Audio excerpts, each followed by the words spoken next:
สบายดียินดีต้อนรับทานเข้าสู่ระบบจัดการการเรียนการสอนแบบทันสมัยของมส.ในโมดูลระบบผู้สอนวิดีโอนี้แมนวิดีโอแนะนำการดำเนินการสอนผ่านระบบ SLMS เพื่อช่วยให้ครูอาจารย์บริหารการสอนได้อย่างง่ายดายและในวิดีโอนี้ท่านจะได้เรียนรู้วิธีการอัปโหลดเอกสารบทสอนการติดตามการขึ้นห้องสอนของนักศึกษาการประเมินจากนักศึกษาจะเป็นแนวใดนั้นเฮาไปเบิ่งกันเลยก่อนอื่นแม่นให้ครูสอนนำ ID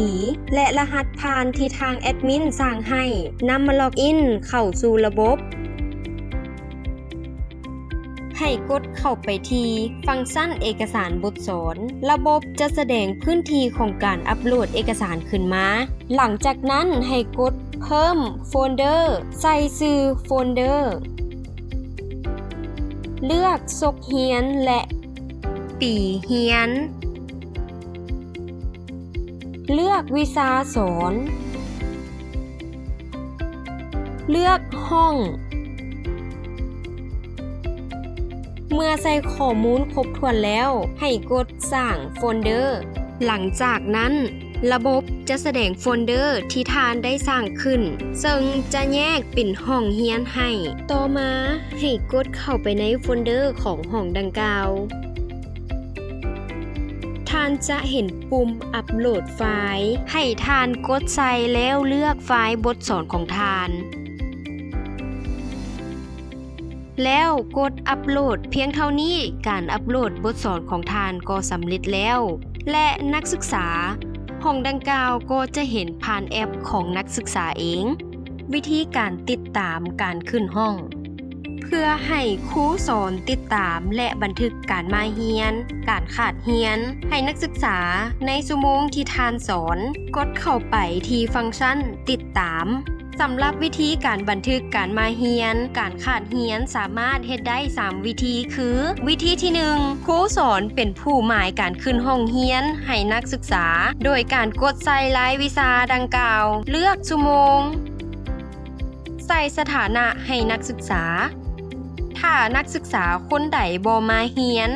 ให้ใส่หมายเหตุเมื่อหมายครบทุกคนแล้วให้กดบันทึก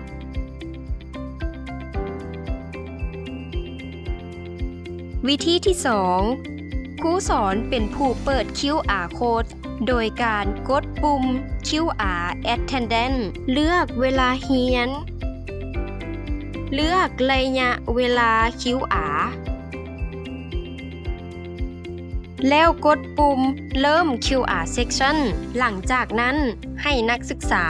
สแกนผ่านแอปของนักศึกษาเอง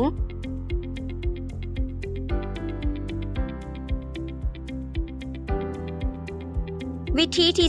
3ให้หัวหน้าห้องเป็นผู้หมายคาดให้นักศึกษาครูสอนจะต้องได้ตั้งสิทธิ์การบันทึกการเข้าเรียนให้หัวหน้าห้องโดยการกดตั้งค่าสิทธิ์กดอนุญาตให้นักศึกษาบันทึกการเข้าเรียน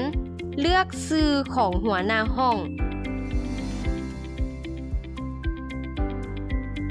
แล้วกดบันทึกเพียงเท่านี้หัวหน้าห้องจะสามารถหมายขาดผ่านแอปของนักศึกษาเองนอกจากนี้ยังสามารถเบิ่งรายงานผลการขึ้นห้องสอนของท่านโดยการกดเข้าแถบรายงานจะเห็นผลรายงานในวิชาของท่านเห็นจำนวนคน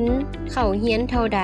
และขาดเรียนเท่าใดถ้าอยากรู้ว่ามีไผใดที่มาเรียนหรือขาดเรียนสามารถกดเข้าไปในรายละเอียดจะเห็นรายชื่อนักศึกษาพร้อมกับสถานะในชั่วโมงดังกล่าววิธีการเบิ่งผลประเมินระดับความพึงพอใจจากนักศึกษาฟังก์ชันประเมินแม่นบอนให้ผู้สอนเบิ่งผลประเมินในรายวิชาของตนเองที่นักศึกษาได้ประเมินมา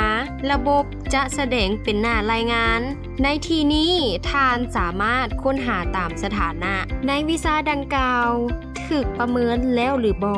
ท่านจะเห็นจำนวนนักศึกษาที่ประเมินแล้วมีจักคนกดเข้าไปที่ดวงตาเพื่อเบิ่งรายละเอียดท่านสามารถเบิ่งรายงานแบบสั่งรวมและเบิ่งรายละเอียดแต่ละคนได้เพื่อเบิ่งผลประเมินของวิชาดังกล่าวนอกจากนี้ท่านยังสามารถดาวน์โหลดผลการประเมินออกเป็น PDF และ Excel ได้อีกด้วยและทั้งหมดที่กล่าวมานี้แม่นเป็นเพียงส่วนหนึ่งเท่านั้นในการนำใช้ระบบครูสอนถ้าหากท่านใดต้องการสอบถามข้อมูลเพิ่มเติมได้ที่ตั้งศูนย์ SLMS วิทยาเขตดงดุกมหาวิทยาลัยแห่งชาติ Facebook SLMS ระบบการบริหารจัดการการเรียนการสอนทันสมัย